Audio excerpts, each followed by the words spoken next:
자, 이런 오류를 이제 발견을 합니다. 그러면 생각을 하죠. 이거 어떡하나. 코드를 들여다보자. 그래, 코드를 쭉 들여다보면은 원인을 찾기가 어렵죠. 아무리 뒤져도 원인을 찾기가 어려운 경우가 많이 있습니다. 사실은 우리가 간과하는 것 중에 하나가 에러 메시지를 보는 것이거든요. 에러 메시지에는 힌트가 있어요. 이제 그거를 우리는 친절하진 않으니까 그냥 넘어가 버리는데 그거를 잘 익히는 게 되게 중요하죠.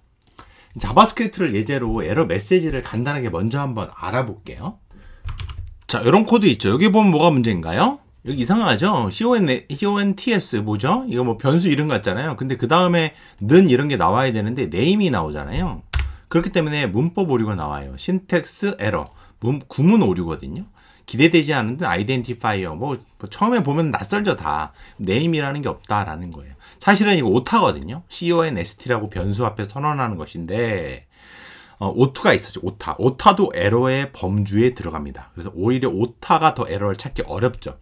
이런 구문 에러들, 이제 오타 때문에 생기는 구문 에러, 이런 것들도 여러분들이 잘 알아두시면 좋고, 우리가 조금 더 이제 자주 보는 상황은 널이나 이런 거에다가 뭐 객체를 참조했는데 널이었어. 근데 그 상태에서 뭐 그게 있는 줄 알고 뭐 메소드를 추가했는데 이런 오류가 나죠. 이것도 사실은 친절하진 않아요.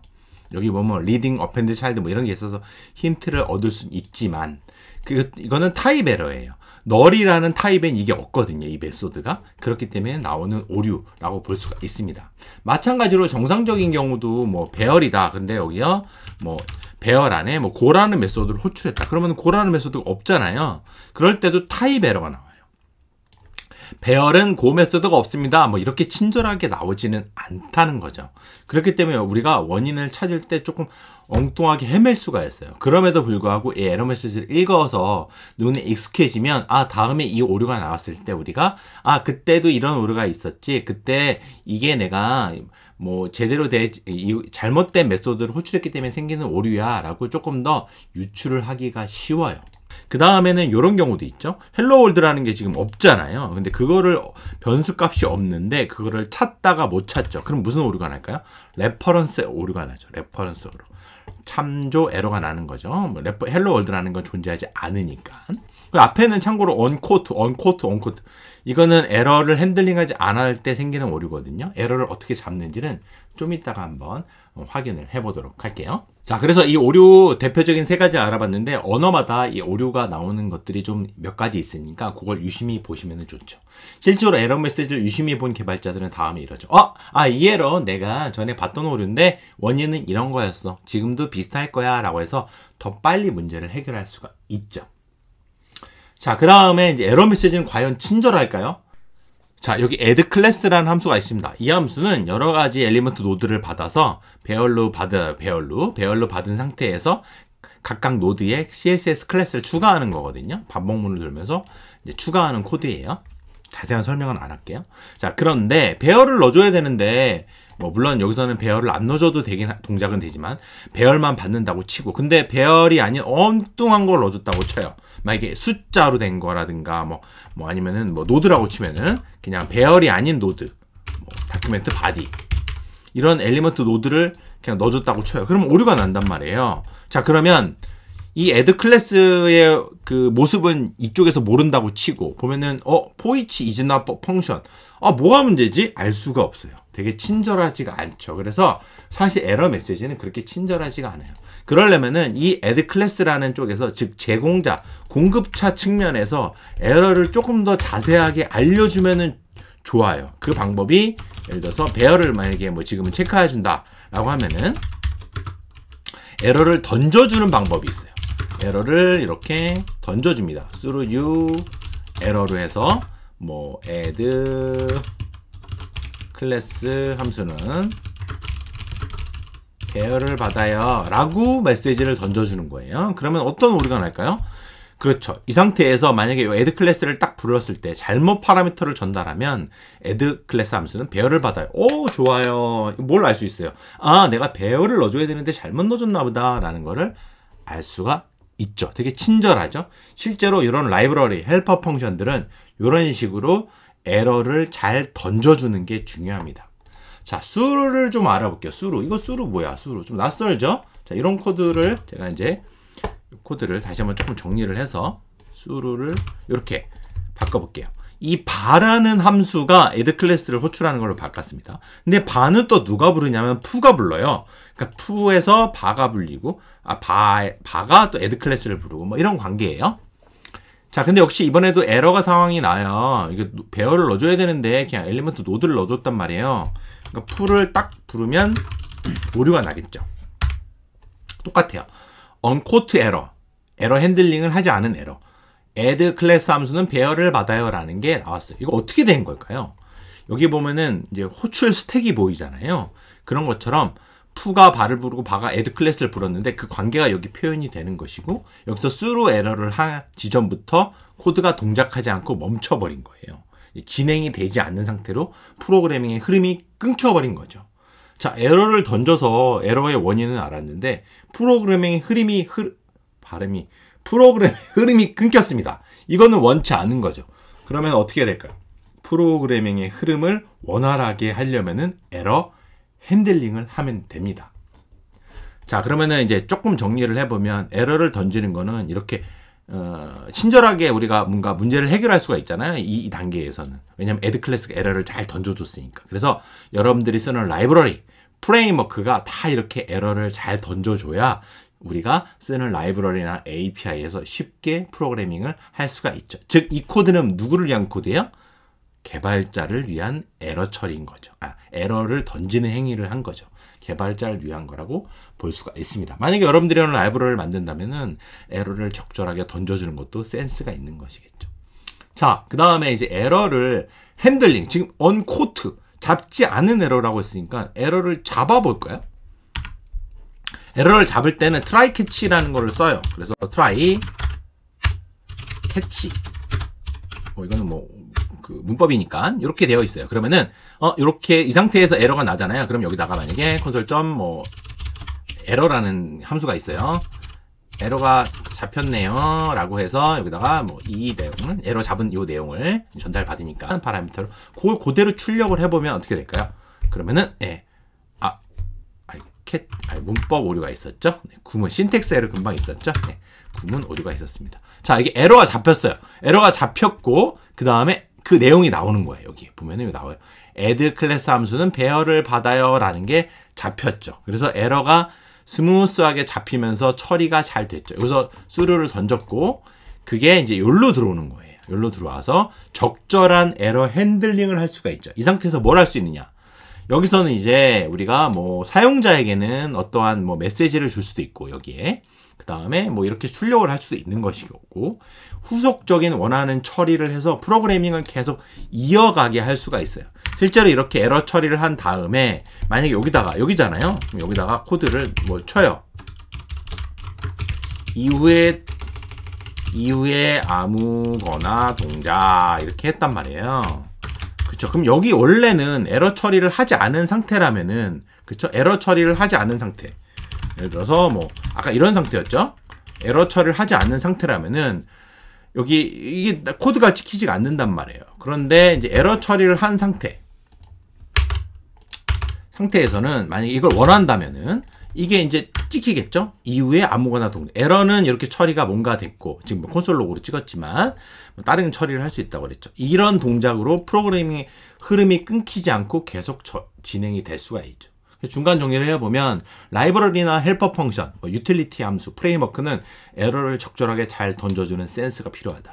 그 다음에 그 에러를 받아서 처리를 해야 되는데, 뭔가 에러 핸들링, 이 부분 핸들링을 조작을 할 수 있다라고 이제 중간 정리로 말씀을 드릴 수가 있죠. 그래서 이런 상황을 한 번만 더 말씀드리면, 오른쪽에서 야 이거 실행해줘 라고 했습니다. 그럼 왼쪽 아이가 무슨 에러 났어, 잡아서 네가 수정해봐 라고 하는 거죠. 그 다음에 이 친구가 파라미터 잘못 줬구나 라는 걸 깨우치든가, 아니면 다른 문제를 깨우칠 수도 있죠.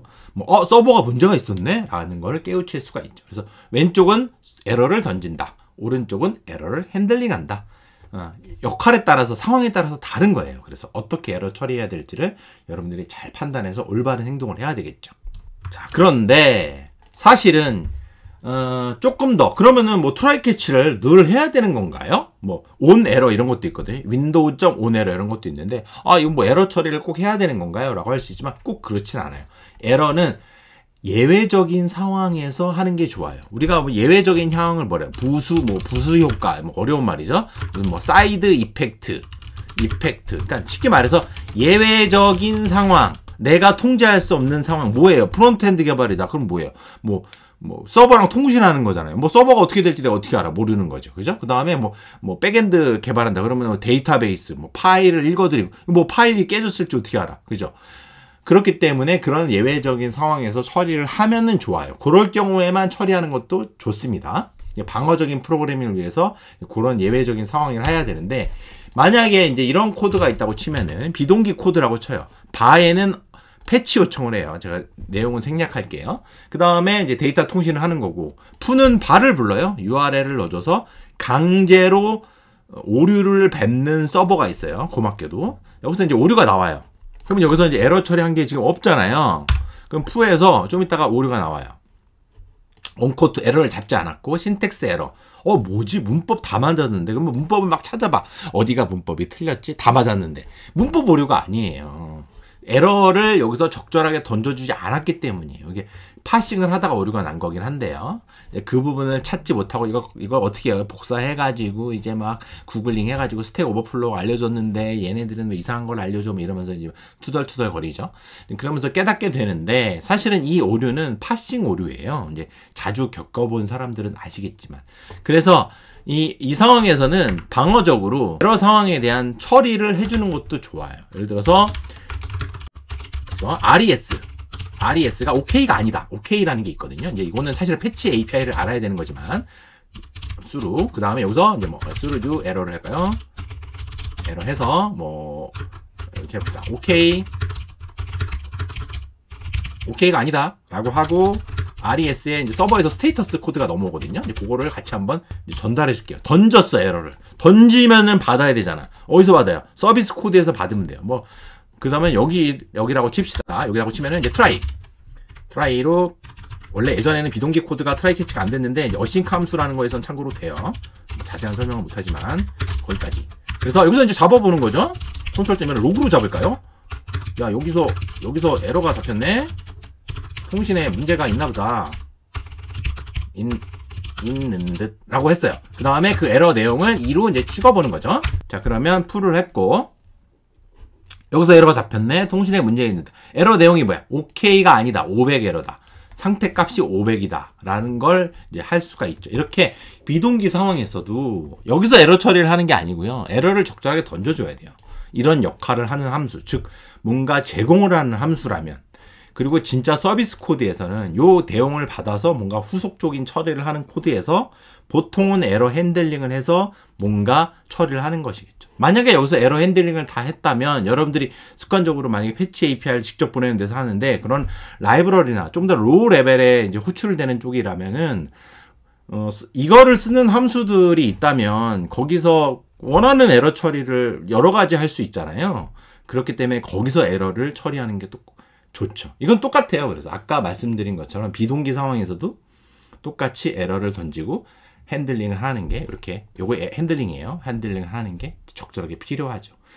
사실 아까 예제보다는 지금처럼 예외적인 상황이 있죠. 내가 제어할 수 없는 상황, 그런 상황에서 이렇게 에러 처리를 하는 게 아무래도 좋겠죠. 뭐 에러 내용은 이거 말고도 얘기할 게 많아요. 여러분들 추가로 공부하려면 이제 에러 객체를 상속받아 가지고 에러를 정의해 가지고, 자바스크립트가 다른 언어 대비 조금 여러 가지 에러 유형들이 좀 많지는 않거든요. 이미 정리가 잘 된 것들이.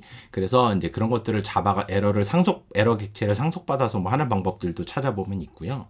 오늘 나온 내용만 가지고도 여러분들이 에러 처리를 좀 해보면 굉장히 멋진 에러를 할 거예요. 그리고 제가 이거 말씀 안 드렸는데, 지금 코드를 보다 보니 생각이 났어요. 여기 보면은 이거는 이제 프라미스라는 게 있거든요. 프라미스 객체를 반환시킬 수도 있어요. 여기에 보면은 어싱크가 프라미스 객체를 반환하거든요. 여기서도 이제 에러를 이제 프라미스 형태로 반환시켜 주는 게 좋은데, 이제 그러려면은 여기에 영상이 좀 앞뒤가 없네요. 네, 리턴 프라미스 뭐 리젝트 이런 식으로 해주는 것도 결과가 똑같을 거예요. 그렇죠? 예, 여기서 똑같이 잡혔죠. 여기서 똑같아요. 그래서 이게 더 좋은 방법이에요. 이게 더 좋은 방법이에요. 왜냐면 비동기 코드가 막 섞여 있으면 수루보다는 이렇게 프라미스 리젝트가 더 정확한 방법이라고 볼 수가 있어요. 그래서 뭐 똑같다고 비슷해요. 근데 이 방법이 이제 좋죠. 프라미스를 쓰면. 왜냐면은 정상적일 때 프라미스 객체를 반환하는 거랑 오류일 때도 프라미스 객체를 에러를 담아서 반환하는 방법이기 때문에 프라미스 리젝트가. 그래서 이제 비동기 통신을 할 때 프라미스 객체를 쓰는 상황에서는 프라미스 리젝트가 정확하다. 다시 한번 정리해보면, 오늘 내용을 정리해보면요. 되게 중요한데요. 그, 처음에 이제 에러 메시지를 제가 읽는 게 좋다고 그랬죠. 왜 읽어야 되는지 말씀드렸어요. 그래서 에러 메시지를 친숙하게 읽어서 단번에 다음에 쉽게 에러를 잡는 거. 그 다음에 두 번째는 이제 에러를 던지는 거. 어디서 던져야지? 뭐, 유틸리티나 프레임워크 이런 데서 자주 쓰는 헬퍼 펑션에서 던지면 유용하다. 센스 있다. 그 다음에 에러를 잡아서 이제 잘 적절하게 예외 상황에서는 핸들링하는 게 또 필요하다라는 것까지 말씀을 드렸습니다. 사실 예외 처리는 일반적인 프로그래밍의 동작과는 좀 어려워요. 그렇기 때문에 여러분들이 조심스럽고 좀 더 디테일하게 잘 다루셔야 돼요. 그래야 서비스 장애 상황에서 여러분들이 멋지게 해결하고 안전하게 프로그래밍을 동작시키는 방법을 제공하게 되는 개발자가 되는 것이죠. 감사합니다.